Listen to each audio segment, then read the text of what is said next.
Good? Sure. Sure. Hey, you guys, welcome to another Patreon exclusive episode of Viewer Takeover. Nope, that's not right. Nope. Hey, you guys, we're filming 4 episodes tonight. I don't even know which one we're doing right now. Right? Actually, this tie is for Why We Love.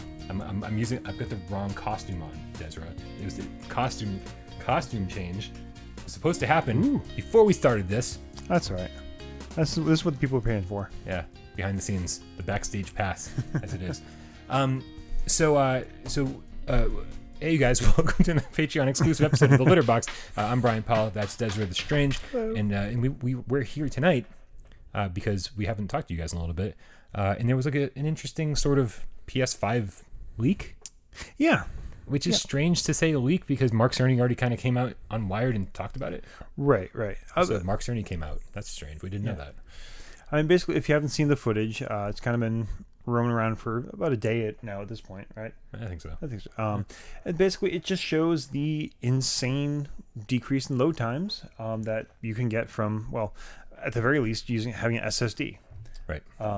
So, for those of you who don't know, SSD is a solid-state drive. So rather than actually having a physical disk that's moving around and spinning around and a head reader that's kind of, moving the disk and dropping it, an SSD is like your thumb drive. It's basically, all the memory is there on the chip, and it just reads from the location electronically. I'm losing words. But basically, instead of moving a chunk of silicon around at 5,400 RPM, nothing's moving.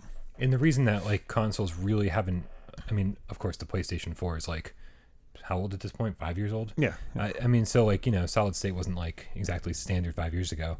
But like the reason consoles don't really use this technology yet is because it's kind of expensive, right? Yes. So like I find it fascinating that they're like, look at what we can do. Mm-hmm. But at the same time, I'm thinking to myself, like they're also sort of advertising, look how expensive this is going to be. Yeah. I don't, especially with the horsepower behind it and stuff, I'm like, they're basically going to sell us a top of the line PC.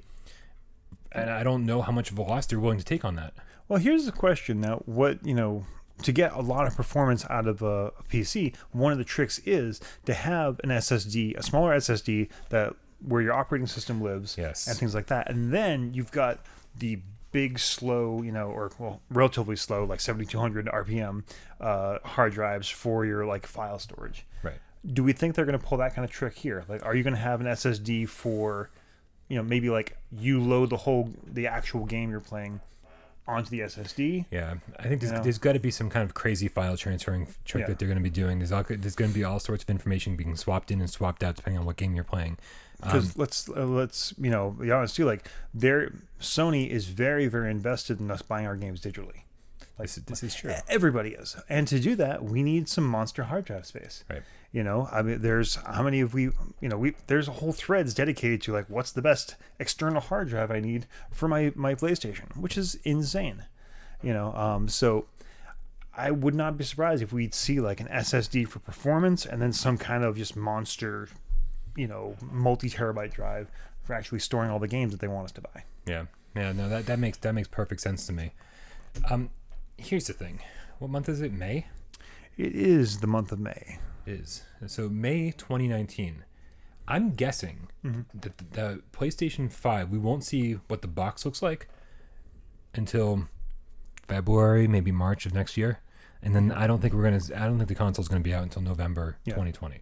So my question is, how much do we even give a fuck about this kind of information?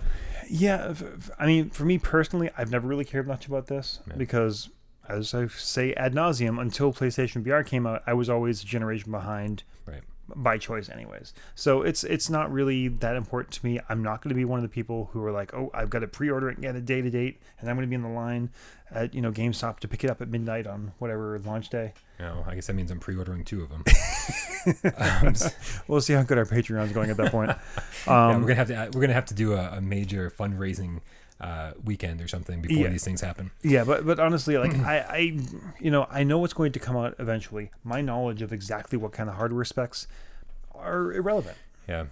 I think at this point, like, and here's what I love more than anything. Yeah. Is that like when the Xbox One X came out, they were like, it's the most powerful gaming console of all time. Yeah. And I'm like, well, no fucking kidding. It's the most recent console of all time. Exactly. And so the most recent, with very few exceptions, is always the most popular. Nintendo?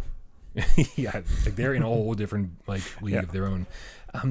But so like when people are like, oh, PlayStation 5 is going to be the most powerful console ever. Well, no kidding. Yeah, for 6 months. Right? And then Xbox is, Microsoft is saying, well, we're going to be more powerful than the PlayStation 5. I'm already forgetting what number we're up to. Right. But the fact is like that doesn't matter. No, it's just a stupid pissing contest, and like they're look, maybe it's a maturity, maybe because I'm old and uncool, but for me it's like getting to this fight about like, oh, PS4 is more powerful than Xbox. No, Xbox. It's like, no, you're the consumer, okay? They're the ones who are arguing back and forth. Like, you getting in this argument about like your Xbox sucks, no, your PlayStation sucks. Like, no, you're doing their job for them, right? You're being used. You're being used as a billboard. Yeah, exactly. You know what? So buy this console you want and you can afford. Yeah. End of story. And I think I'm going to take it even a step further and say, like, it is absolutely ridiculous. Like at this point in video game history, it's one thing to be like, when you start comparing things like on the Sega Genesis, Super Nintendo, like with the scaling and rotation, just like kind of like the graphical fidelity that Super Nintendo was able to push out. It's like there's a conversation to be had there.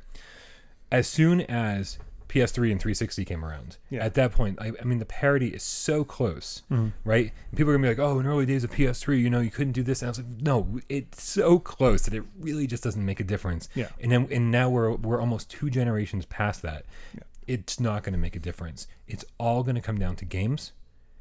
In Sony, I have to say, and this isn't me like taking sides and doing anything else, I'm just saying that Sony is setting themselves up for success because they have more game studios than anyone else on earth. And like all these franchises that are like really taking off, they have more IPs. I think they have more successful IPs than anyone else, possibly even Nintendo. I'd love to see a side-by-side list if anyone wants to take the time and do that. But I think more important and I think this goes to both points and to our entire purpose as the channel, Sony has VR. Yep. And VR as I mean, you folks are, we're preaching to the choir here, but we've learned that graphics are not as important as we've been told. No. You can have an immersive and amazing experience that is super blocky and, low res. But because, immersion is a whole other thing. And so far, we're still hearing crickets from Microsoft as far as VR for their consoles go. I think it would be, at this point, Microsoft has as PlayStation VR and Oculus and now of course the Quest, in all sorts of proof that maybe they shouldn't be entering the VR market because they want to make money. Yeah. So Sony's always been, not always, let's not take it too far. I think Sony really enjoys being an innovator and looking toward the future and saying it might not be working right now, but soon this is going to take off and we are like, miles ahead of everybody else now. And Microsoft's just looking at it going, they only sold 4 million headsets. Why would we spend all that R&D, which they probably have already, to put out a product that isn't going to sell very well? Because they're going to crush the world this summer with their AR product. Well, and I think that's a whole nother litter box. Yeah. Yeah, it should be fun. But yeah, I just don't care. I don't care about all these leaks. All I want from Sony is to say, hey, Brian, here's how much it's going to cost, and here's the release date. I don't need to know specs. And here's your review unit. Now hey, wait a minute. Hold on a second. I got to start sending out my emails to Sony now. Is that a possibility? Yeah. We need 3. I had someone approach me on Twitter saying, like, how come you guys didn't get an Oculus Quest review unit? Like, wow. Because, well, first of all, because we didn't ask for one. But second of all, we do PSVR stuff. It's the name of the channel. Yeah. Quest without Parole. It just doesn't have the same ring. But, I've always been willing to sell out, so Oculus, hit me up. I hate when you say that. Coming soon, Des versus Quest? No, I don't know. Ooh, that would be interesting. What? All right. Anyway, we just wanted to kind of take a second out and talk a little bit about the leak. Yeah. I don't even think it's like worthy of discussion, but like I really just want Sony to say, here is the price, here's the release date, available for pre-order on Amazon, release day shipping, release day delivery, and like the price at this point is all I care about. Yeah, that's going to be because not because it's going to make the decision for me, but because I need to know how much to save. The answer is a lot. Suddenly right. there's like 15 more tiers on Patreon. What's up with that? Yeah, right. Brian's doing strip shows now. That's like- craziness. Who's doing $1,500 a month? Not that guy. All right, you guys. Thank you so much for hanging out with us, and obviously thank you so much for being Patreon supporters. We joke a lot about Patreon And selling out. and selling out, but we'll never sell out. No. If we wanted to sell out, we'd be playing Minecraft. No. I think is that still that's still a thing. It will be soon. Yeah. So anyway, yeah, thank you for supporting us. If we don't say it enough, this channel lives and dies by your Patreon support. Absolutely. I'm basically paying all my bills $1 a month. I think that's how it works. Yeah. Dear Chase. Anyway, have an excellent night. Thank you guys so much for tuning in. We'll see you next time. We love you.